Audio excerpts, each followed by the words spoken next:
Hey guys, and welcome to another Factorio tutorial. I'm Xterminator, and thank you for tuning in. Today we are going to revisit mid-game combat. So previously I've done I did a video on mid-game combat, and at this point it's pretty outdated. It is definitely still valid and viable, but there is another method I think that is certainly viable, perhaps more so than the others I covered. In that first video I did quite a while ago, I believe I used the tank and maybe some poison and distractor capsules and laser turret creep. All those things are still completely viable and can be used pretty effectively. They weren't nerfed or anything. However, there are new flame mechanics in the game with the 0.13 update. And these mechanics actually make the Flamethrower really quite effective. Really pretty good, honestly. So we have the Flamethrower unlocked. Now this actually would be definitely viable in early game. You can see it's just red and green and pretty cheap. So this would actually be probably more so effective, because yeah, that makes sense. It would be better early game. Once you get it, because the stuff will obviously be weaker. However, I think it is still viable at this point. And then I've also gotten up to damage upgrade 3, which is blue science. But blue science, I think, is still considered mid-game, in vanilla Factorio. And it's 250, which isn't horribly expensive. These other ones are purple, so these are later game. But we do have the damage upgrade 3.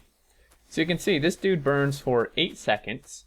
And it does 45 plus 18 fire damage per second, as well as 30 plus 12 fire damage per second, and a 2.5 area of effect size. And I've apparently created forest fire and tons of pollution. Great. So at this point, the evolution factor I bumped up to 50%. There's big biters over here. That's from before, because it was at I had bumped it up a little too high.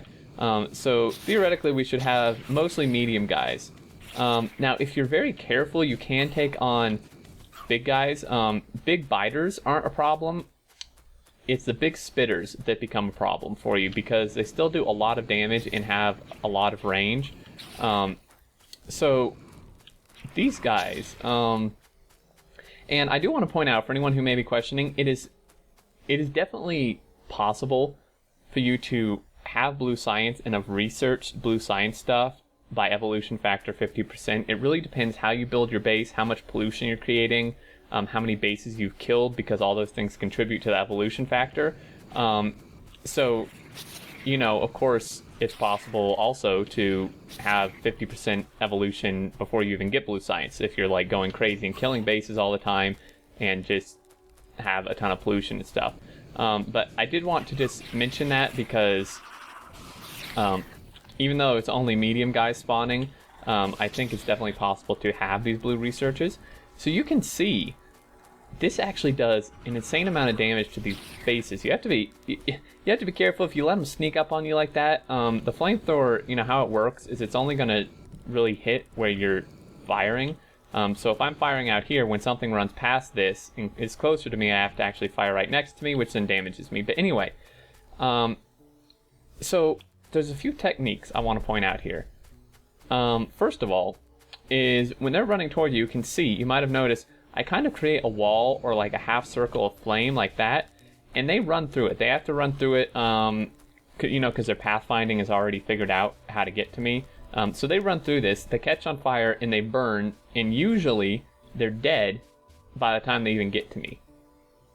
So there's some big guys here. This might be a little iffy. We'll have to see here. I'm going to save.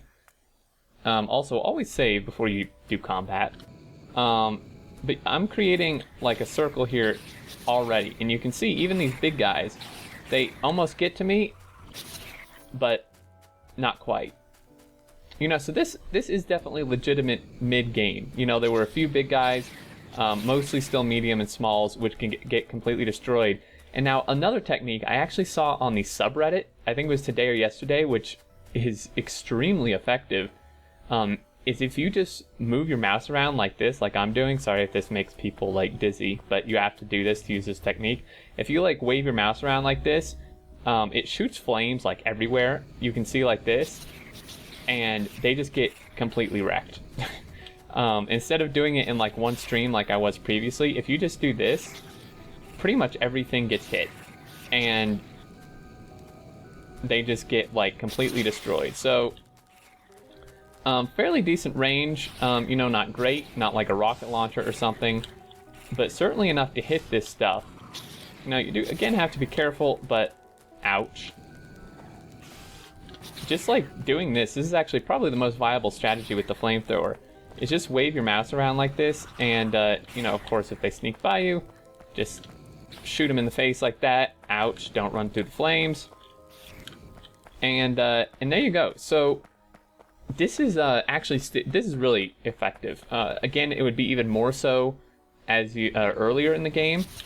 And I'm running through my own flames. Brilliant. You do have to be careful with this because it does stay on the ground a while, and you will kill yourself. So I wanted to show you this, and especially this technique, because it was upvoted quite highly on the subreddit, and for anyone who may have missed it or wanted to see it in a video form, I did want to mention it and just show, you know, the flamethrower in general is pretty effective. And it's really cool because it wasn't before. The flamethrower was actually one of the least effective weapons there was in the game. However, with these new flame mechanics, it's really quite good. So, again, I might die here because I'm running through my fire like way too much. So, it takes a little bit of getting used to, but you can see that these flames stay here, and these guys are running through them and just can't get to me. Now, granted, I can't get to their base because I'm low and really mess myself up. And there is a worm here, which I should be able to outrange. Yep, so I did hit him, and he's actually burning to death. So, you know how poison doesn't affect bases? Well, this is pretty much poison, except you can't shoot it quite as far as poison capsules. But this is like pretty much poison right here. This will damage bases over time. And there you go. I mean, really, it's better to just run in. If I had a little more health, I would have already. And you can just wreak havoc on everything. Now, we do have a flame turret. The reason I'm not demonstrating this is because it's not particularly mobile, because it requires oil, or oil products, being light oil and heavy oil, to actually use. And that's not very mobile. You could like barrel up crude oil with you and then take an assembler with you and like power it, and like unbarrel the oil and then stick it in here. You know, at that point, if you're running power out here and stuff, you might as well just laser turret creep, because it probably would be better. But this is, I mean, this is still pretty good, actually. The flame turret is still quite effective. Let me see. Now, flammables, I skipped that because I used the command. But if we get... We don't really want that. Oil processing. I think we need advanced oil processing to be able to barrel it. Because I did kind of want to demonstrate this for you. However, I'm not actually sure where the... Oh, here it is. So we'll research this really quick. And then I can give myself some barrels of oil. And there we go. So we have some full crude oil barrels. Let's grab an assembler, make some flame turrets, and solar panels, maybe? No, it's easy. We'll just set this up. So again, I mean, the main part of the tutorial is the flamethrower. Again, because the flame turret, while quite good, is not very mobile. This is pretty much the most effective way I can think of to do this, is something like this. So, you know, of course we would have to run power all the way out here, but this guy can be pretty effective. If anything, you could use it kind of as just like a backline defense mechanism. So if we take this, you can see the range here. If we take this, do this, unbarrel, damn it, whatever the word is, undo it. Let's just get our assembler 2 here. So yeah, unbarrel the oil. He's going to go here, and then we do this, and we can use this kind of as a backline thing here. So these guys are not providing power.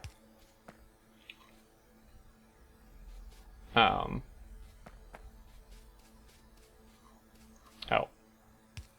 There we go. Alright, so now what I'm going to do is I'm going to run up, aggro these guys, and this will obviously do more damage probably than I do. You have to be careful though, because if you run towards it, you're going to get wrecked. You know, now he has a lot of health, so he can take these guys. However, he won't attack stuff right next to him. So again, this is why I didn't really recommend this. Not very good mobile option. You might as well just use your own flamethrower here. But yeah, so there you go, guys. I believe that's going to be it for this video. Again, the tank, turret creep, poison, and stuff is still very effective. I did want to demonstrate this new method because, you know, it's a fun new mechanic we can play with, and it is actually really quite good. So you can see here, now that I have more health, I'm being a lot more brazen with just running up there. Again, you do need to be careful, but you can see just raining down havoc on everything. A few of these guys slip through, just nail them in the head with this, and then just run up. I'm probably going to die unless I'm really lucky. Yeah, so there you go. Great ending, right? As always, thank you so much for watching. I hope this was helpful. If you have any questions, comments, suggestions, let me know. If you'd like to see tutorials on anything else, please let me know, because I'm always looking for stuff to do that on. But until next time, I look forward to seeing you all, and take care.